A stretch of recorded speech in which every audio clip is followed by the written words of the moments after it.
แล้วตัวนึงพี่น้องก็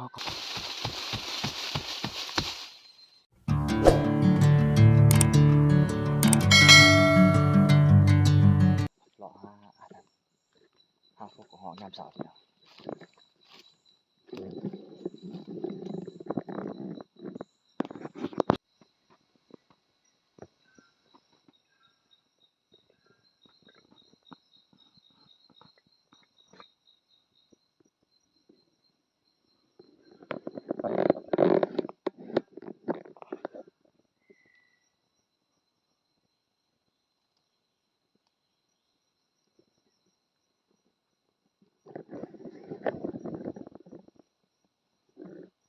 นั่งทาพวกก็พี่น้องเอ้ย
ยานนี้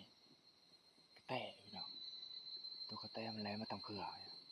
มันหมอร้ายมันตัวไล่จ้างน้ำทันซะมันไปก่อนเห็นก่อนกระแตแล้วมันเล็กๆกับทางข้างหมอร้ายประมาณ4เมตรนี่แหละจัดบ่ทันพี่น้องเอ้ย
งนึงแล้วมาได้เป็นไงมาแล้วตัวนึงพี่น้องเคาะสุดยอดเลยแต้มนึงแล้วพี่น้องแต่แต้มนึงแล้ว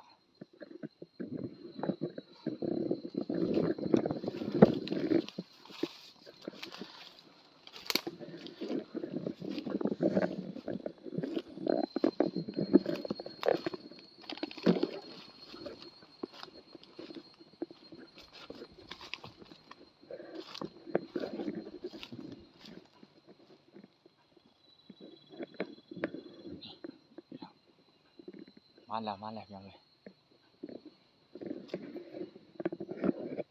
มันยังหอกอยู่พี่น้องมันยังหอกอยู่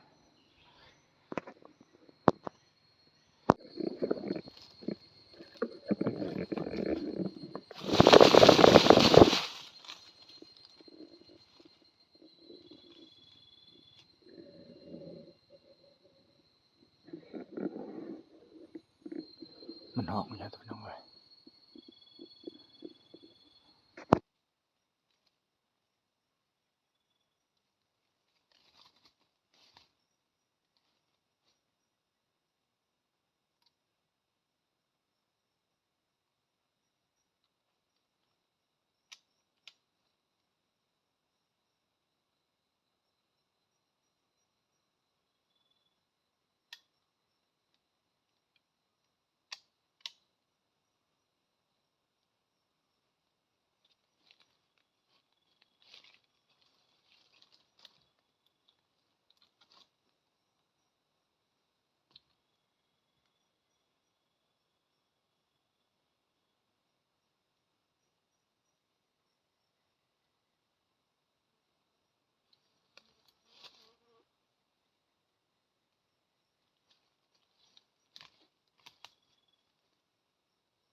นกเรื่องตรงไหน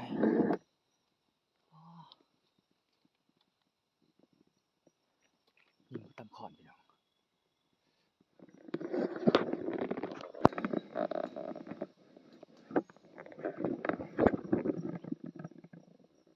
แต่นกเรื่องยานี่นกเรื่องตำงาใหม่ก่อนพี่น้องโตใหญ่เลยโตใหญ่ขนาดนกเรื่องบ่เคยเห็นนกเรื่องใหญ่ปานนี้จักเทื่อยิงถึงคนเลยเป็นไปควรคือว่ามันสิตกนะแต่มันตำขอนนี่พี่น้องหักมาก็หอกตัวเดียว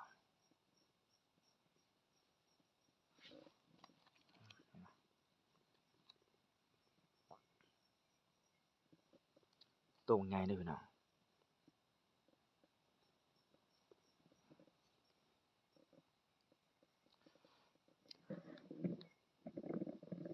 มันห้อง2ตัวตัวนึงเว้นเลยมิดเลยก็ออกเลยตอนว่าวันสันปลดใหม่พี่น้องสันปลดใหม่มันห้อง2ตัวได้แต่ตัวเดียวยังตัวนึงสัน5อีกเขาเว้นพี่น้องนี่ก็ สวยเตือนเลยพี่น้องเลยอากาศมันล่มละลายสัตว์มันบ่ออกห้องบ่ออกพี่น้องนางเฮิงเติบพอ2โต๊ะจัดไปตัวหนึ่งแล้วก็นกเรื่องกับบ่ถือพี่น้องตั้มขอนก่อน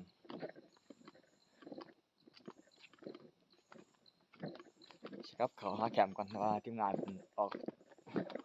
อกเลาะหรือบ่รอดอากาศกินข้าวเช้าแล้วก็หาเลาะต่อให้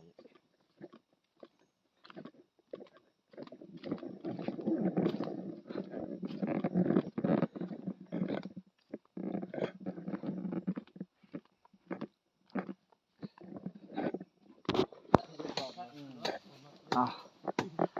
ทีมงานก็นึ่งข้าวท่า แบบว่ามันบ่มีไผอยู่หั่นเด้ เชียวยังนอนอยู่พี่น้องเอ้ย นี่มันมองแคมป์แล้วเรื่องปูแฮงบ่มี นี่ เราเอา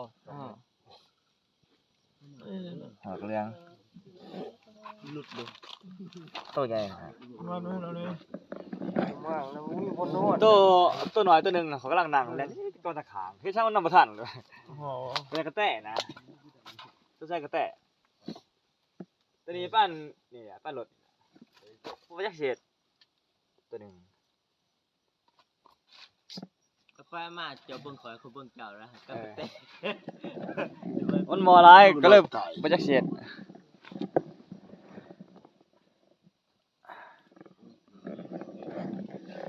ตัวหนึงเห็นแต่หัวเพิ่นป้อนหัวปลอมา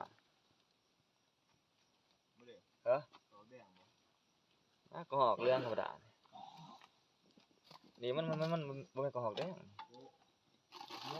หอกเรื่องเห็นแต่หัวปล่อยปลอกมาสันได้สันพดเอาได้เนี่ยจะเห็นเนี่ยบ่สันพดบ่ได้บอกลมละลายฮะ โอ้ยลอยแล้ว เด้โอ้ยมันจะมัวแต่ถ่ายคลิปเด้อ เอาพี่น้องเอ้ยคลิปนี้ก็เอาสำนี้ก่อนพี่น้องมากินข้าวสวยแล้วจะพากัน น้อยใส่น้อย ย่างรอป้าอีก ต้นจะซื้อมา แต่ว่าตอนแรกนั่นแหละสิได้กลับ ได้เพราะมันน่ะคือพี่ หาหางแนว ชิปบ่ได้ไงวะ